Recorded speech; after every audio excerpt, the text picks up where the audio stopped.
All right, friends and fans, I am back this morning in my shop. It's Saturday, about 8 o'clock, a little after. As you can see, I got a pretty good thing going today.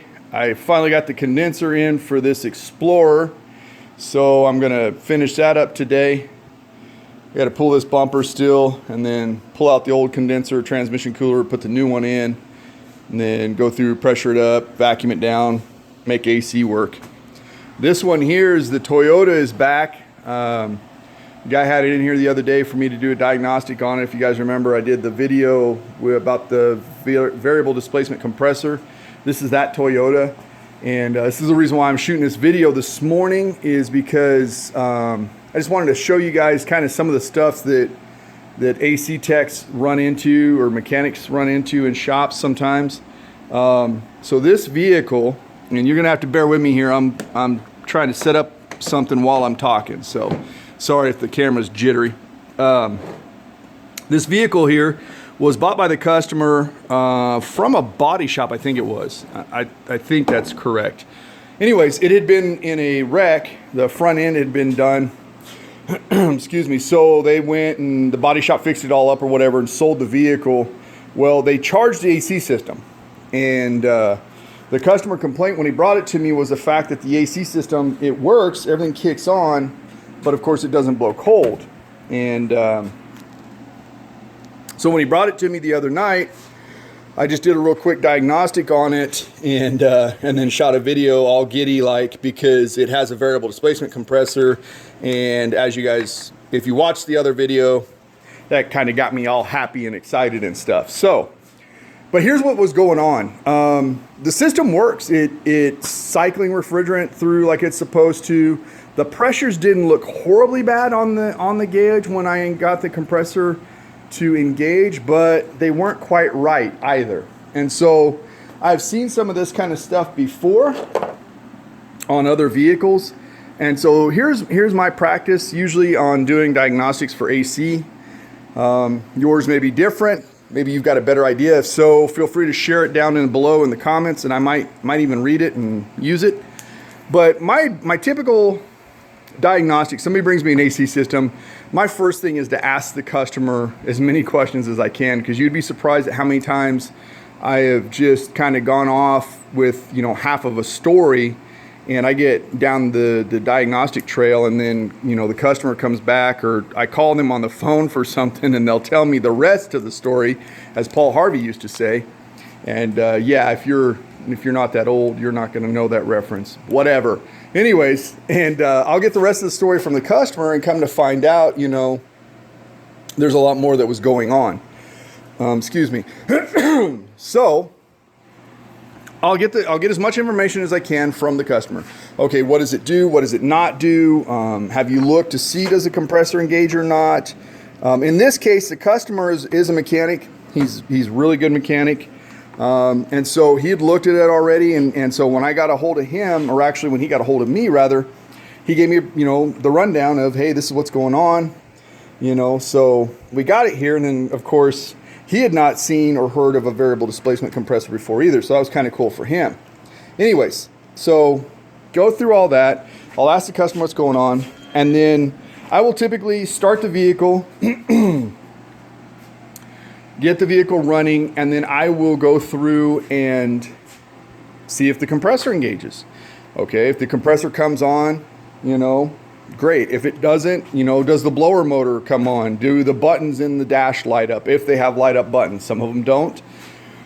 But I'll generally go through the more simple stuff first. You'd be surprised at how many times I've had people bring their vehicles into my shop, and it's a simple matter of the compressor clutch became unplugged somehow. Either the connector got damaged, or there was some other work done at a previous time and they forgot to plug it back in. I've had that happen several vehicles that have come in here. Sometimes the fan doesn't get plugged in, or you'd be surprised. It's not always going to be an $1,800 bill, So I'll go through all the simple stuff. If I go through all the simple stuff, the compressor does engage, the blower fan does work, but it's not blowing cold, well, then I'll break out the gauges, because now I need to know, okay, is there pressure in the system at all? And if there is, you know, what do my pressures look like on my gauges? And those of you who have done any type of AC work, whether you've done HVAC or automotive, if you're good at what you do, you realize how important these readings are. You know what the high side pressure means, you know what the low side pressure means, you know what the temperature to pressure relationship is that's marked on these gauges for the refrigerant level that you're using. And these gauges can tell you a lot about what's going on with the system. They really can. If you learn how to read them and you learn what normal looks like, what good looks like versus what something that doesn't quite look right or something that just looks absolutely wrong. So anyways, I hooked the gauges up to this because I had the compressor was engaged once I verified that with my tool to verify that yes, it was engaging. If the compressors are engaged and I can safely reach this return line, suction line, and the compressor's engaged, everything's running, I will feel this to see if there's any cooling whatsoever. On a properly functioning compressor, an AC system, automotive, the suction line, and you got to be careful because if you touch this line down here, which is the high side, the high pressure line, that line's going to get hot and you can burn yourself. So don't touch that one, touch this one. And I always just barely touch it first because I've had some of these suction lines that were hotter than a pistol. So anyways, I'll touch that, see if that's cooling or not. And then I'll look at my readings on my gauges after I've hooked up my gauges. And if my gauges are all low readings or whatever, okay, whatever. But occasionally you'll have one that just doesn't quite cool. The gauge readings they're not bad. They don't indicate an absolute bad system or a non-functioning compressor necessarily, but they just don't look right. And so I use this tool here. This is it's made by a company called Neutronics. It is a refrigerant identifier. This particular model has been rebranded umpteen times. I have seen this exact same piece of equipment with a different sticker on it. I can't even tell you how many times. So, but all Neutronics, if I'm not mistaken, I think Neutronics is the company who makes them. Anyways, neither here nor there. What this does is this will take a small sample, and it can do, this one is capable of doing R12 and R134. It'll take a small sample of the refrigerant and then it will tell you whether or not it is, you know, a good sample or if it's bad. So I'm going to set this up. That's the reason why I brought you guys along this morning. Is I'm actually running this test now. I've already run this test. I ran it the other night when it was here, so I already know what the problem is, but I didn't have the video rolling at that point. And I know there are some of you guys out there that this would be of interest to. And if it's not interesting to you, well, then you've already turned the video off anyways. So here we go. In order to run this, it is a self-calibrating piece of equipment. So I'm going to hit the calibration right here. The reason why I like this thing is it hooks up to the battery. So it gets supply from the vehicle battery.